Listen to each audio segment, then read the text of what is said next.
Students, welcome. आज हम लोग इस वीडियो में हमारा जो क्लास 7 का एनसीईआरटी साइंस है, जो कि हमारा चैप्टर 6 है, फिजिकल एंड केमिकल चेंज, उसको पढ़ने वाले हैं। तो आइए स्टार्ट करते हैं। Every day you come across many changes in your surroundings. These changes में इन्वॉल्व वन और मोर सब्सटेंसेस। तो पर डे हम लोग अपने आसपास बहुत सारे चेंजेस को देखते हैं, जिसमें कोई एक से ज्यादा सब्सटेंस इन्वॉल्व रहता है। For example, your mother may ask you to dissolve sugar in water to make cold drink. तो जैसे कि हम लोग घर में कोल्ड ड्रिंक्स वगैरह बनाते हैं, शरबत वगैरह बनाते हैं, उसमें क्या करते हैं, वाटर में शुगर वगैरह डिसॉल्व करते हैं। Making a sugar solution is a change. तो ये क्या हुआ, जो शुगर सॉल्यूशन हमने बनाया शुगर को वाटर में ऐड करके, तो ये क्या था, एक चेंज था। Similarly setting curd from milk is a change. तो जो मिल्क बनाते हैं हम लोग, मिल्क से कर्ड जो बनाता है हम लोग, उसको क्या, वो भी क्या एक्सचेंज है। Sometimes milk becomes sour. Souring of milk is a change. कभी कभी क्या होता है, दूध हमारा सावर हो जाता है, खट्टा हो जाता है, तो ये भी क्या एक्सचेंज है। Stretch rubber band also represents ए चेंज। रबर बैंड को जब स्ट्रेच करते हैं तो वो भी एक चेंज ही है। तो इस तरह का चेंज हम लोग अपने सराउंडिंग्स में आए दिन देखते रहते हैं। In this chapter, we shall perform some activities and study the nature of these changes.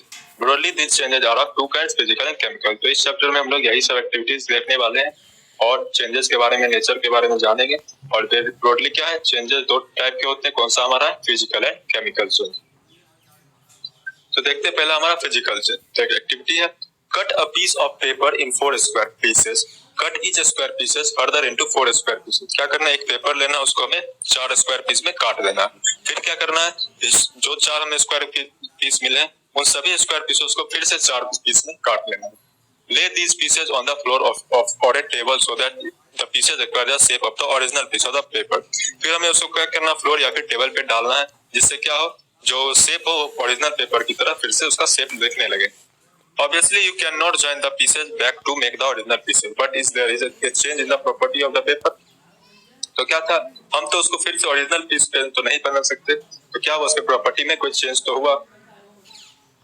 Next क्या है, collect the chalk lying dust lying on the floor near the chalk board in your classroom और crush a small piece of chalk into dust. Add a little water to the dust to make it paste. तो क्या करना है, हमें chalk dust हमारे school वगैरह में जो गिरा रहता है बोर्ड्स के नीचे, उसे हमें कलेक्ट करना। और ये चीज अगर नहीं है तो क्या करेंगे, एक स्मॉल पीस ऑफ चॉक लेके इसको क्रश कर देंगे, इसको तोड़ देंगे छोटे छोटे डस्ट के फॉर्म में, और उसमें क्या करेंगे, थोड़ा अमाउंट ऑफ वाटर उसमें मिला देंगे। Make a paste, roll it into the shape of a piece of chalk, let it dry. फिर क्या करेंगे, उसमें पेस्ट बना के उसको रोल कर देंगे एक चॉक के शेप में, और फिर इसको सूखने के लिए छोड़ देंगे। तो क्या होगा, हमें फिर से एक चॉक मिल जाएगा चॉक डस्ट से।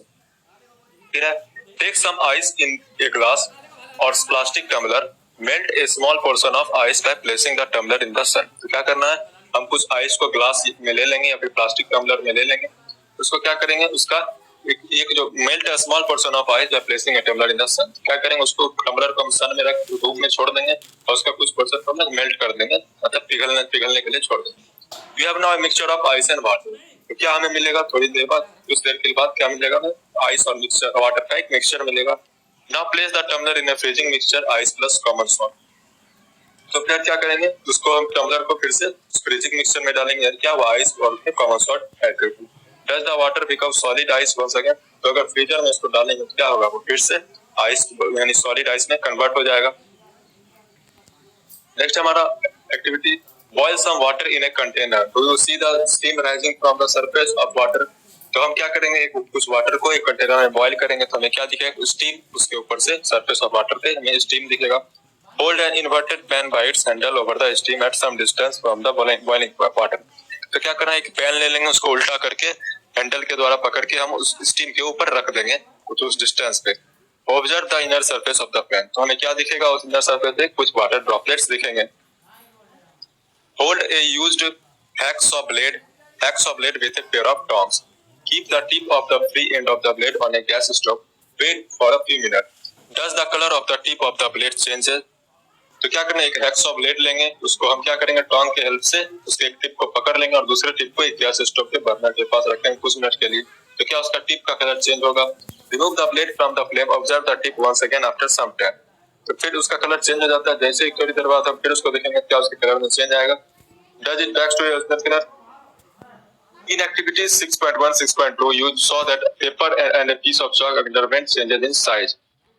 हम लोगों ने 6.1, 6.2 में क्या देखा कि जो पेपर जो था और पीस ऑफ चॉक जो था उसका चेंज, उसके साइज में चेंजेस आए।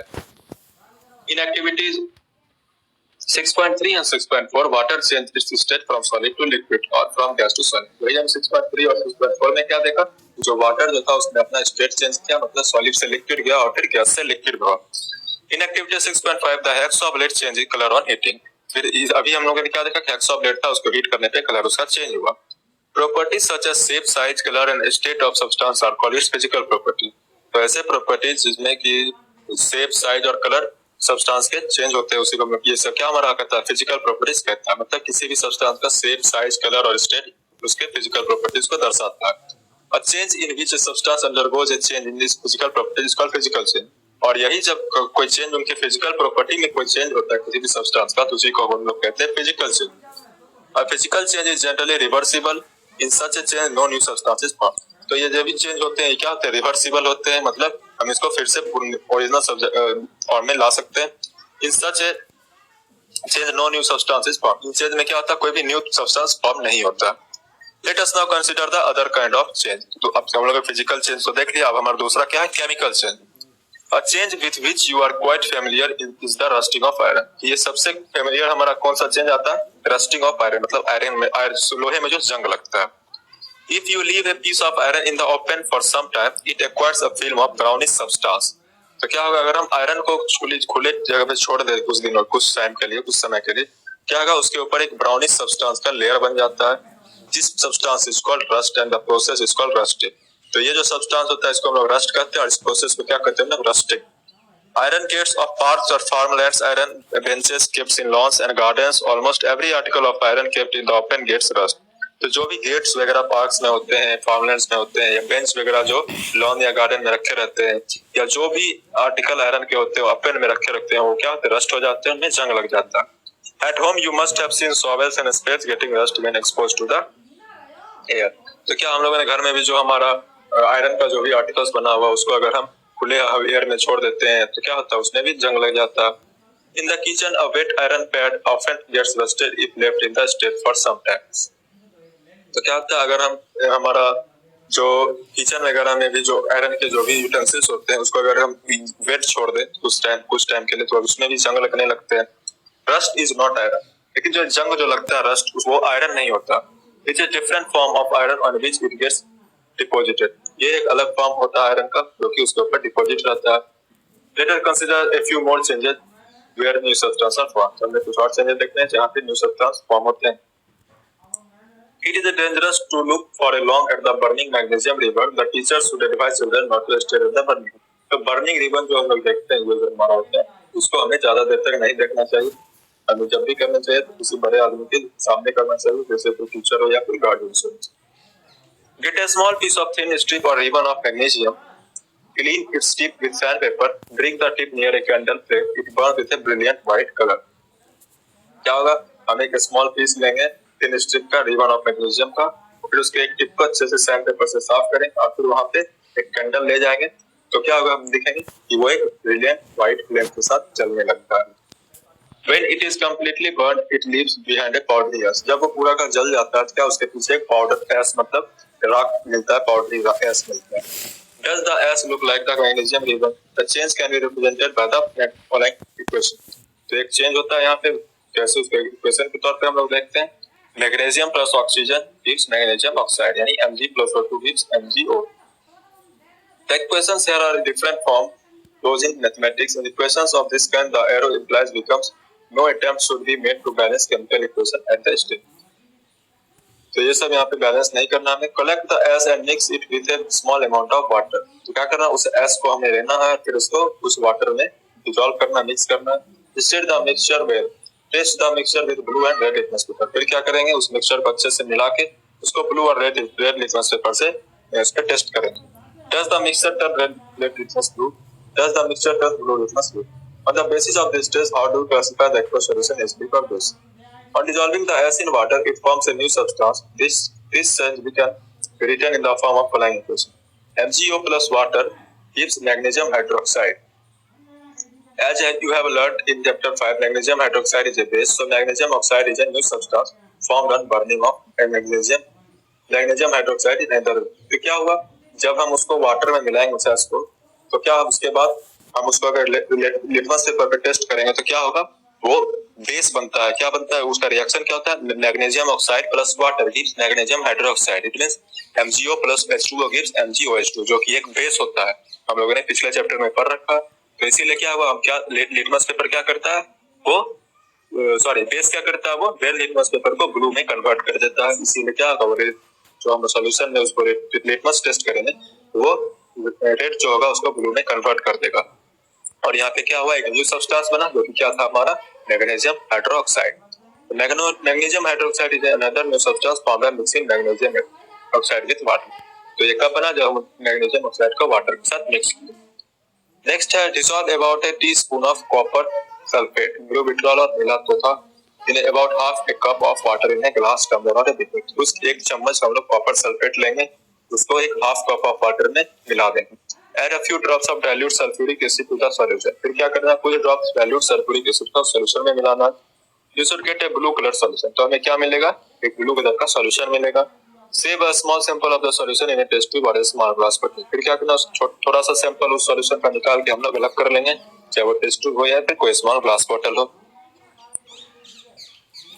Small glass bottle, drop a nail और a used shaving blade into the remaining solution. फिर क्या करना है, एक नेल कांटी जिसको कहते हैं, कील जिसको कहते हैं, या फिर कोई सेविंग ब्लेड जो यूज हो चुका है उसको हम उस बाकी के सॉल्यूशन में डाल देंगे।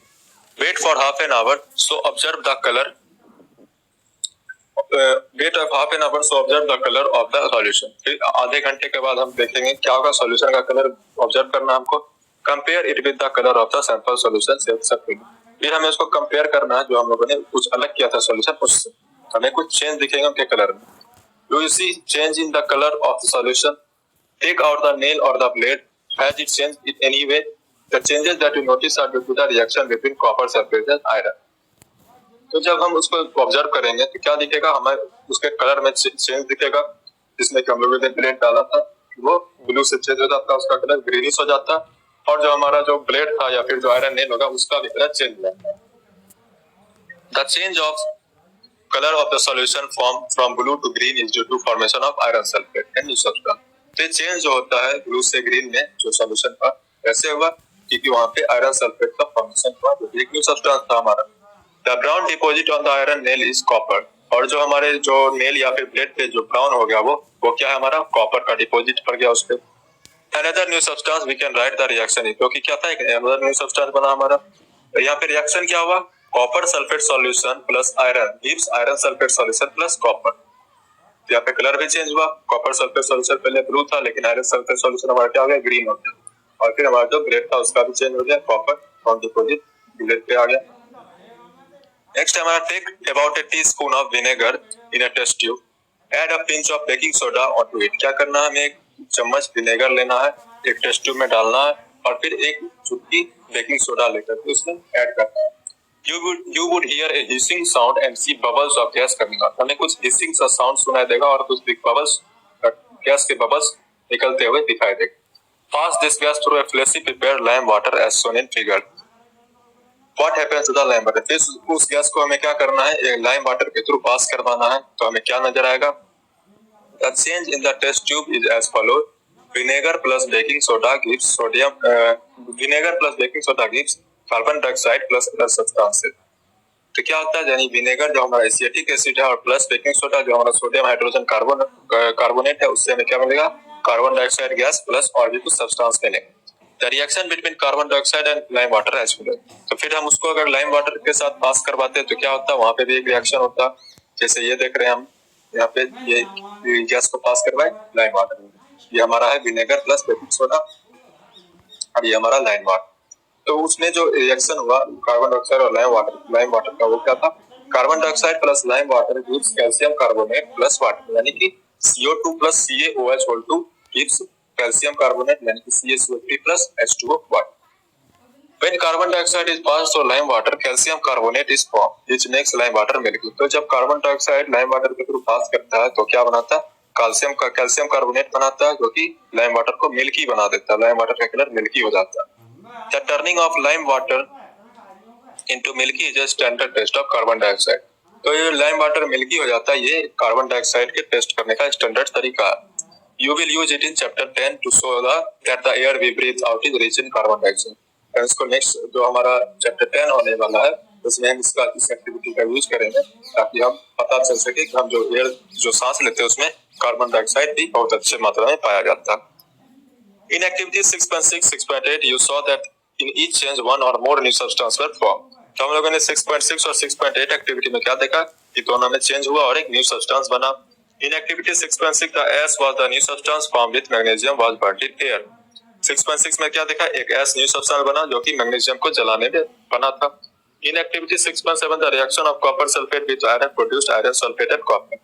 Copper was deposited on the selling plate of the iron. तो हम लोगों ने ये 6.7 में क्या देखा, कॉपर सल्फेट और आयरन को जब रिएक्शन करा तो क्या देखा, आयरन सल्फेट और कॉपर बना। तो दोनों क्या थे, दो न्यू सब्सटेंस थे और जो कॉपर था वो सेविंग लेड या फिर आयरन नेल पे डिपॉजिट हो गया था। In activity 6.8 vinegar and baking soda together produced carbon dioxide which turned in lime water milky. वही जो 6.8 में क्या था, जो विनेगर जो था हमारा और बेकिंग सोडा था वो टुगेदर मिलके कार्बन डाइऑक्साइड बनाया जो कि लाइम वाटर को मिल्की ट्रांसफॉर्म कर दिया।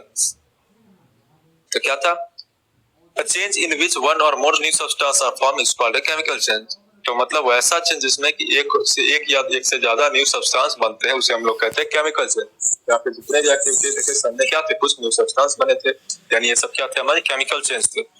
A chemical change is also called a chemical reaction. Chemical change को हम केमिकल रिएक्शन भी कह सकते हैं। Chemical changes are very important in our lives. All new substances are formed as a result of chemical change. Chemical change क्या हमारे life के लिए बहुत ही इंपॉर्टेंट है। जितने भी न्यू सब्सटेंस हम बनते हैं वो सब क्या है, केमिकल चेंज का ही रिजल्ट होता है। For example digestion of food in our body, ripening of fruits, fermentation of grapes etc. happens due to the series of chemical change. जैसे कि हम खाना खाते हैं वो हम खाना हमारे बॉडी में डाइजेस्ट होता है, फ्रूट्स वगैरह जो पकते हैं, फर्मेंटेशन ग्रेप्स का जो फर्मेंटेशन होता है और भी जो बहुत सारे तरह के होते हैं, ये सब क्या होते हैं, ये सब बहुत सारे केमिकल चेंजेस के सीरीज के थ्रू होते हैं। A medicine is the end product of a chain of this chemical reaction. तो सबसे जो एंड चेन क्या होता है किसी केमिकल रिएक्शन का, a medicine. Useful new material such as plastic and detergents are also produced by chemical reaction. जो कुछ यूजफुल न्यू मटेरियल्स जैसे कि हमारे प्लास्टिक डिटर्जेंट्स हो गए, ये सब भी क्या केमिकल रिएक्शन के थ्रू ही बनाए जाते हैं। Indeed every new material is discovered by studying chemical change. मतलब जितने भी न्यू मटेरियल्स बनते हैं वो सब किससे, केमिकल चेंज के थ्रू ही बनाए जाते हैं। We have seen that one or more new substances are produced in a chemical change in addition to new product. तो हमने देखा जब भी केमिकल चेंज होता है तो उसमें क्या एक या एक से ज्यादा न्यू सब्सटेंस बने।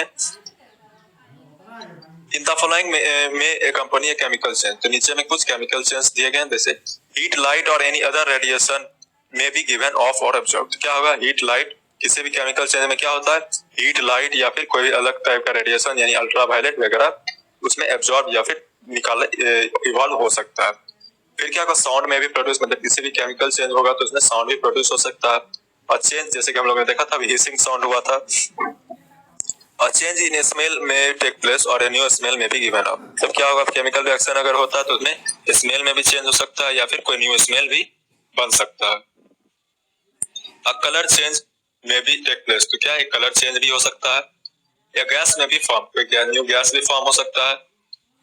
Let us look at some examples. You saw that burning of magnesium river is a chemical change. जैसे कि हम लोगों ने कोई एग्जांपल देखा कि जैसे मैग्नीशियम रिवर को जलाते हैं तो क्या था, केमिकल चेंज था।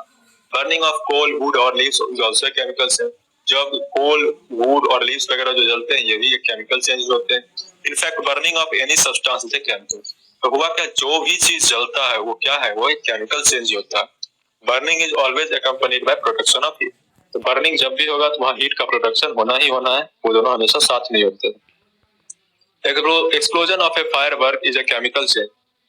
तो जो हम फायरवर्क्स पटाखे वगैरह जो फोड़ते हैं वो भी क्या है, केमिकल चेंज है। You know that such an explosion produce heat, light, sound and unpleasant gases that pollute the atmosphere. That's why you are advised not to play with fireworks. तो क्या जब फायरवर्क्स होता है तो उस टाइम पे heat, light और sound और अनप्लीजेंट गैस एक साथ निकलते हैं और उससे क्या होता है, हमारा एटमॉस्फेयर भी पॉल्यूट होता है, प्रदूषित होता है। इसीलिए कहा जाता है हमें फायरवर्क के साथ ज्यादा नहीं खेलना चाहिए। When foods get spoiled, it produces foul smell. तो क्या होता है, जब हमारा फूड जब खराब हो जाता है तो क्या होता है, वही फाउल स्मेल, गंदा स्मेल उससे आता है। You must have noticed that a slice of apple acquires a brown color if it is not consumed immediately. तो हम लोग ने देखा होगा जब हम लोग एप्पल खाते हैं, सेब वगैरह खाते हैं अगर थोड़ी देर के लिए उसको छोड़ दें तो क्या उस पर एक ब्राउन कलर आ जाता है। If you have not seen this change in color, cut a fresh slice of apple and keep it away for some time. Repeat the same activity with a slice of potato or brinjal. तो अगर आपने नहीं ऐसा देखा तो आप एक सेब लीजिए, उसको कट के थोड़ी देर छोड़ दीजिए तो आपको नजर आएगा। या फिर क्या कीजिए, फिर उसको रिपीट कीजिए सेम एक्टिविटी को एक पोटैटो और या फिर ब्रिंजल के साथ। The change of color in this case is due to formation of new substances. तो ये सब जो कलर में चेंज आता है फल हो गए सब्जी में, ये सब क्यों आता है? क्योंकि उसमें एक न्यू सब्सटेंस बनता है। तो ये सब भी क्या हो गए, केमिकल चेंज ही होते हैं हमारे। In chapter 5 you neutralise an acid with a base. ये न्यूट्रलाइजेशन एक केमिकल चेंज, तो हम लोगों ने अभी क्या देखा था पिछले चैप्टर में कि न्यूट्रलाइजेशन रिएक्शन करते हैं जब हम एसिड और बेस को मिलाते हैं, तो वही एक केमिकल चेंज हुआ क्योंकि उसमें भी क्या होता है, न्यू सब्सटेंस बनता है जो कि हमारा था सॉल्ट और वाटर। एक क्या protective seal. You must have heard the ozone layer in our atmosphere. हम लोगों ने ओजोन लेयर के बारे में तो पढ़ा या सुना ही होगा आप लोगों ने भी। ये ओजोन लेयर हमारे एटमॉस्फेयर में होता है। It protects us from the harmful ultraviolet radiation which comes from the sun. तो ये हमें जो अल्ट्रावायलेट रेडिएशन जो सन से आते हैं उससे हमें ये प्रोटेक्ट करता है ozone layer. Ozone absorb this radiation and break down to oxygen. तो जो भी रेडिएशन आते हैं उसको ओजोन एब्जॉर्ब करता है, उसको ऑक्सीजन में ब्रेक डाउन कर देता है। Oxygen is different from ozone. तो ऑक्सीजन जो हमारा ऑक्सीजन जो होता है ओजोन से डिफरेंट होता है। Can be call the breaking down of ozone a chemical synthesis. हम लोग कह सकते हैं कि जो ब्रेकिंग डाउन हुआ ओजोन का, ये ओजोन का जो ब्रेकिंग डाउन होता है यही एक केमिकल चेंज होता है। If ultraviolet radiation were not absorbed by ozone, it would reach the Earth's surface and cause harm to us and other life forms. तो क्या अगर अल्ट्रावायलेट रेज ओजोन लेयर के द्वारा एब्जॉर्ब नहीं किया जाता तो वो अर्थ पे आ जाता और जो भी लाइफ लिविंग ऑर्गेनिज्म से अर्थ पे उस पे एक हार्मफुल इफेक्ट होता। Ozone acts as a natural shield against this radiation. तो ओजोन क्या करता है, नेचुरल शील्ड के तौर पे काम करता है इस रेडिएशन के खिलाफ। नेक्स्ट हमारा रस्टिंग ऑफ आयरन, मतलब आयरन में जो जंग लगता है उसके बारे में। Let us get back to rusting. This is one change that affects iron particles and slowly destroys them. Rusting क्या करता है, आयरन को इफेक्ट करता है और उसके जो आर्टिकल्स होते हैं उसको धीरे धीरे खत्म कर देता है, डिस्ट्रॉय कर देता है। Since iron is used to making bridges, ships, cars, trucks, bodies and many other articles, the monetary loss due to rusting is huge. क्योंकि आयरन का बहुत ही ज्यादा यूज होता है, जैसे कि ब्रिज वगैरह बनते हैं, ship, car, truck, bodies and many other articles जो कि आयरन से बनते हैं। तो इसलिए रस्टिंग की वजह से क्या होता है, बहुत ही ज्यादा पैसे की भी बर्बादी होती है। The process of rusting can be represented by the following equation. तो जो रस्टिंग का प्रोसेस होता है वो हम एक इक्वेशन के तौर पे देखते हैं। क्या हमारा iron plus oxygen plus water gives rusting. मतलब आयरन मतलब Fe plus oxygen means O2 जो कि हमें एयर से मिलता है और प्लस वाटर जो कि H2O, यानी Fe plus O2 plus H2O gives rust, यानी कि जो हमारा आयरन ऑक्साइड है जिसका क्या होता है Fe2O3 means Fe plus O2 plus H2O gives Fe2O3। यही हमारा रस्टिंग का पूरा केमिकल प्रोसेस होता है। For rusting, the presence of both oxygen and water is essential. मतलब रस्टिंग के लिए पानी और ऑक्सीजन दोनों का होना बहुत ही जरूरी है, इसके बिना रस्टिंग नहीं होता है। जब भी जहाँ भी रस्टिंग होता है यानी वहाँ के एटमॉस्फेयर में ऑक्सीजन और वाटर मौजूद था तभी वहाँ पे ऑक्सीजन तो रहता ही है, जब वाटर या फिर वाटर वेपर प्रेजेंट होगा तभी रस्टिंग होता है। In fact, if the content of moisture is in the air is high, which means if it is more humid, rusting becomes hard. मतलब अगर वहाँ पे पानी की मात्रा, वेपर की मात्रा या मॉइस्चर की मात्रा वहाँ के एटमॉस्फेयर में ज्यादा है तो क्या होगा, वहाँ पे रस्टिंग बहुत ही फास्ट होता है। So how do we prevent rusting? तो रस्टिंग को से कैसे बचा सकते हैं आयरन को? Prevent iron particles from coming in contact with oxygen or water or both. तो हमें आयरन पार्टिकल्स को ऑक्सीजन, वाटर या फिर दोनों के कांटेक्ट में आने से रोकना होगा, बचाना होगा। One simple way is to apply a coat of paint or grease. सबसे सिंपल वे क्या है, तो हम उस पे एक कोट चढ़ा देंगे पेंट या फिर ग्रीस का, जिससे वो ऑक्सीजन या वाटर के कांटेक्ट में नहीं आ सकते। In fact, these coats should be applied regularly to prevent rusting. हमें ये कोर्स रेगुलरली करना चाहिए कुछ महीनों पे ताकि उस पे रस्टिंग ना हो सके। Another way is to deposit a layer of metal like chromium, zinc or iron. दूसरा वे है कि उस पे आप किसी और मेटल का लेयर चढ़ाते, जैसे कि क्रोमियम या फिर जिंक हो गया, आयरन पे चढ़ा सकते हैं जिससे कि वो डायरेक्ट कांटेक्ट में नहीं आएगा एयर और ऑक्सीजन के, वाटर और ऑक्सीजन के। This process of depositing a layer of zinc on iron is called galvanization. तो ये जो प्रोसेस अभी बताया गया कि जो आप किसी मेटल का लेयर चढ़ा सकते हैं आयरन पे, तो उसमें जो जिंक का लेयर जो चढ़ाया जाता है आयरन पे, इसी प्रोसेस को हम क्या कहते हैं, galvanization. The iron pipes we use in our homes to carry water are galvanized to prevent rust. तो जो आयरन पाइप्स हम लोग अपने घर में यूज करते हैं जिससे कि वाटर वगैरह कैरी होता है, वो गैल्वेनाइज रहता है जिससे कि उसमें रस्टिंग ना हो। You know that ships are made of iron and a part of them remains under water.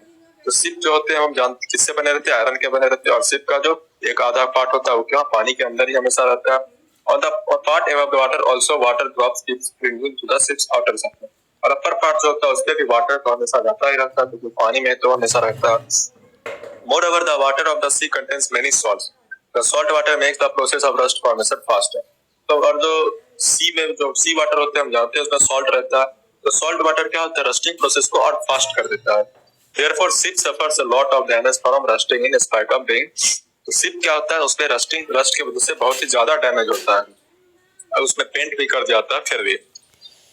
Stainless steel is made by mixing iron with carbon metals like chromium, nickel and manganese. It does not rust. तो हमारा जो stainless steel होता है इसको कैसे बनाया जाता है, आयरन पे मिक्स कर देते हैं हम carbon and metals like chromium, निकल और मैंगनीज, ये सब मिक्स कर देते हैं आयरन के साथ, जिससे कि हमारा स्टेनलेस स्टील बनता है। इस पे जंग नहीं लगता, इस पे रस्टिंग नहीं होती।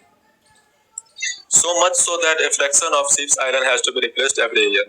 तो क्या होता है जो हमारा शिप जो होता है उस पे बहुत ही ज्यादा इफेक्ट होता है रस्टिंग का। इतना इफेक्ट होता है कि उसको हमेशा कुछ ना कुछ फ्रैक्शन उसको हर ईयर बदलना ही पड़ता है पूरे का पूरा शिप का।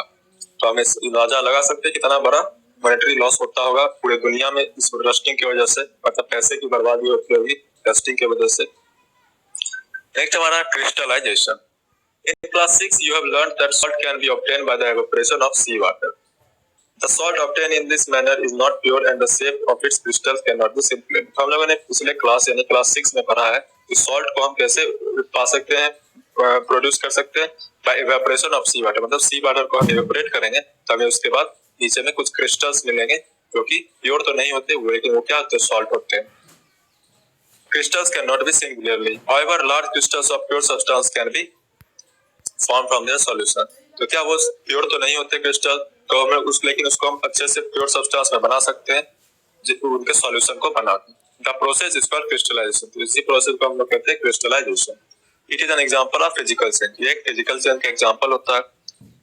Use only dilute sulphuric acid, be careful while boiling water. तो हम लोग जब भी कोई रिएक्शन कर रहे हैं या फिर कोई एक्सपेरिमेंट कर रहे हैं तो हमें हमेशा डाइल्यूट सल्फ्यूरिक एसिड का यूज करना है और बॉइलिंग वाटर से अपने आप को बचा के रखना है, क्योंकि दोनों से हमें सीवियर बर्न्स हो सकते हैं।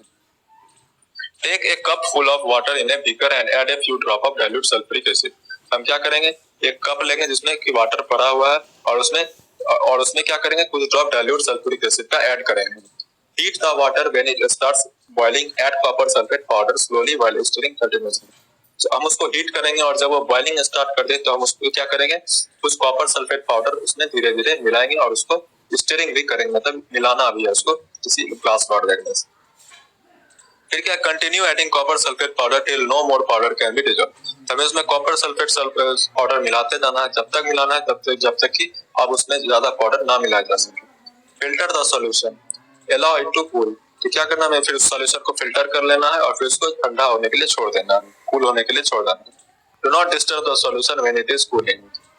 Look at the solution after some time. तो हम उसको डिस्टर्ब नहीं करना जब वो कूल हो रहा है सॉल्यूशन को, और फिर हम उसके बाद सॉल्यूशन को थोड़ी देर बाद जाके देखेंगे। Can you see the crystals of copper sulphate if not wait for some water. तो हमें क्या होगा थोड़ी देर बाद वहां पे कुछ क्रिस्टल्स नजर आएंगे जो कि किसका होगा कॉपर सल्फेट का क्रिस्टल हमें नजर आएगा। इस फॉर्म में जो दिख रहा है हमें ये क्या कॉपर सल्फेट का क्रिस्टल है। You have learned about physical and chemical change. तो क्या हम लोगों ने पढ़ा अभी फिजिकल और केमिकल चेंज के बारे में। Changes that you observe around you as physical और केमिकल चेंज। तो हम लोगों ने अपने आसपास बहुत सारे चेंजेस देखते हैं, तो क्या फिजिकल और केमिकल भी हो सकते हैं। तो प्रीवियस थे जैसे केमिकल चेंज हमने देखा जिसमें कि न्यू सब्सटेंस फॉर्म होता है, chemical reaction, chemical change chemical reaction भी कहते हैं। क्रिस्टलाइजेशन देखा जैसे कि क्रिस्टल कॉपर सल्फेट का मिला। गैल्वेनाइजेशन में जैसे जिंक का लेयर चढ़ जाता है आयरन पे। फिजिकल चेंज में क्या होता है उसका जो फिजिकल प्रॉपर्टी है उसमें चेंज आ जाता है।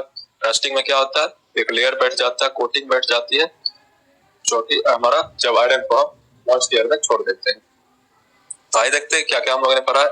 Changes can be of two types, physical and chemical. Changes दो टाइप के हो सकते हैं, कौन से हमारे में फिजिकल एंड केमिकल चेंज होंगे।